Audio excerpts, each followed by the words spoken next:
জাতীয় সংসদ নির্বাচনের আগে স্থানীয় সরকার নির্বাচনের বিপক্ষে মত দিয়েছে বেশিরভাগ রাজনৈতিক দল।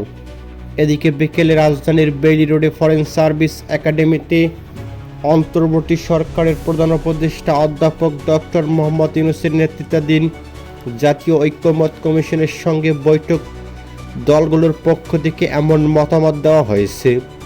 এতে ন্যূনতম সংস্কার শেষে দ্রুত জাতীয় নির্বাচন হবে এই আশাবাদ ব্যক্ত করে বড় দলগুলো ঐক্যের ওপর জোর দেন। এছাড়া আওয়ামী লীগকে নিষিদ্ধের দাবি জানিয়েছে বেশ কয়েকটি দলের নেতারা, তাদের নিবন্ধন বাতিলের দাবি জানিয়েছেন।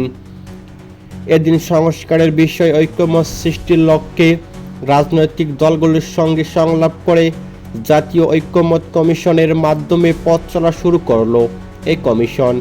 এদিকে বেলা ৩টা থেকে প্রায় 4 ঘন্টা ব্যাপী এই বৈঠকে সভাপতিত্ব করেন অন্তর্বর্তী সরকারের প্রধান উপদেষ্টা অধ্যাপক মোহাম্মদ ডক্টর ইউনূস।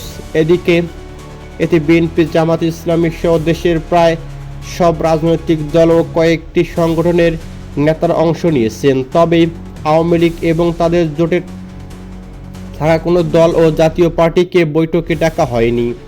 এদিকে বৈঠকে শেষে জাতীয় ঐক্যমত কমিশনের সভাপতি অধ্যাপক আলী রিয়াজ বলেন, লক্ষ্য ছিল জাতীয় ঐক্যমত কমিশনের প্রক্রিয়া কী হবে সে বিষয়ে আলোচনা করা।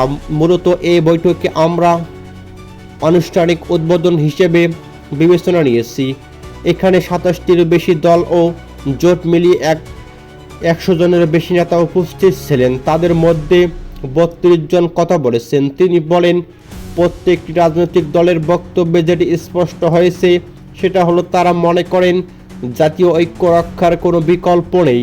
সংস্কার প্রক্রিয়া এগিয়ে নিয়ে যাওয়ার ব্যাপারে তারা দৃঢ়চিত্র। তাদের পক্ষ থেকে বলা হয়েছে জাতীয় ঐক্যমত কমিশন এবং অন্তর্বর্তী সরকারের সংস্কার প্রক্রিয়াকে সাহায্য সহযোগিতা করবে এবং অংশগ্রহণ করবেন। এদিকে প্রধান উপদেষ্টা ও জাতীয় ঐক্যমত কমিশনের প্রধান বলেছেন, ঐক্যের কোনো বিকল্প নেই। রাজনৈতিক দল হিসেবে, সমাজের নাগরিক হিসেবে, মানুষ হিসেবে এই সংস্কার প্রক্রিয়াকে সুষ্ঠুভাবে এগিয়ে নেওয়ার জন্য আমরা প্রত্যেকেই দায়িত্ববদ্ধ। এদিকে আলী রিয়াজ বলেন, আমরা আশা করেছি জাতীয় ঐক্যমত কমিশনের কাজ এখন শুরু হবে। আমরা আলাদাভাবে রাজনৈতিক দলগুলোর সঙ্গে কথা বলবো, জোটগতভাবে কথা বলবো এবং এক পর্যায়ে হয়তো আশা করছি সবাইকে একত্রিত করে আমরা আবার ফিরে আসব। এই প্রক্রিয়া আমরা দীর্ঘসূত্রতা করতে চাই না। এদিকে অল্প কিছুদিনের মধ্যে এটা করতে পারবো আশা করছি। এই প্রক্রিয়া অব্যাহত রাখতে রাজনৈতিক দলগুলোর পক্ষ থেকে আমাদের অনুরোধ করা হয়েছে। সেসব প্রতিবেদন দেওয়া হয়েছে, সেগুলোর হার্ড কপি তাদের কাছে পৌঁছে দেওয়ার জন্য দ্রুত ব্যবস্থা নিতে হবে। সর্বোপরি ঐক্যমত প্রতিষ্ঠার ক্ষেত্রে কারো কোনো রকম দ্বিধার সুযোগ নেই। সে আলোকে আমরা খুব দ্রুত জাতীয় ঐক্যমত কমিশনের পক্ষ থেকে অগ্রসর হতে চাই। যতটুকু কাজ হয়েছে তা শুধুমাত্র আমরা চেয়েছি।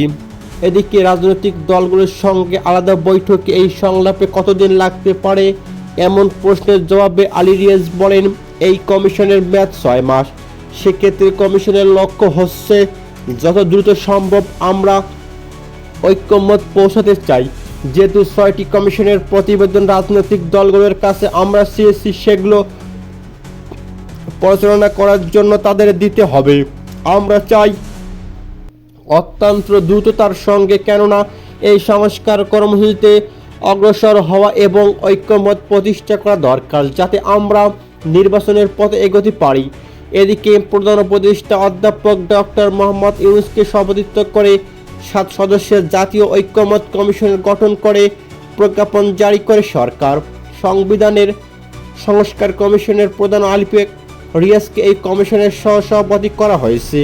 এদিকে কমিশনের অন্য সদস্যরা হলেন জনপ্রশাসন সংস্কার কমিশনের প্রধান আব্দুল মুহিত চৌধুরী ও পুলিশ সংস্কার কমিশনের প্রধান সরফরাজ হোসেন, নির্বাচন ব্যবস্থা সংস্কারের প্রধান বদিউল আলম মজুমদার, বিচার বিভাগ সংস্কার কমিশনের প্রধান বিচারপতি এমদাদুল হক এবং দুর্নীতি দমন কমিশন সংস্কার কমিশনের প্রধান ডক্টর ইফতেখারুজ্জামান। এদিকে বৈঠক শেষে বিএনপি মহাসচিব মির্জা ফখরুল ইসলাম আলমগীর সাংবাদিকদের বলেন, আমরা আশা করব খুব দ্রুত এই সংস্কারের বিষয়ে ন্যূনতম যে ঐক্যমত তৈরি হবে সেটার উপর ভিত্তি করে অতি দ্রুত জাতীয় নির্বাচন অনুষ্ঠিত হবে, সেটাই আমাদের প্রত্যাশা। এদিকে মির্জা ফখরুল বলেন, প্রথম বৈঠকটি মূলত পরিচিতিমূলক, সেখানে বিভিন্ন রাজনৈতিক দল তাদের নিজস্ব মতামত উপস্থাপন করেছেন, তবে এখন পর্যন্ত কোনো কার্যকর গঠনমূলক আলোচনা হয়নি আমাদের মধ্যে, তবে অতি দ্রুত হবে।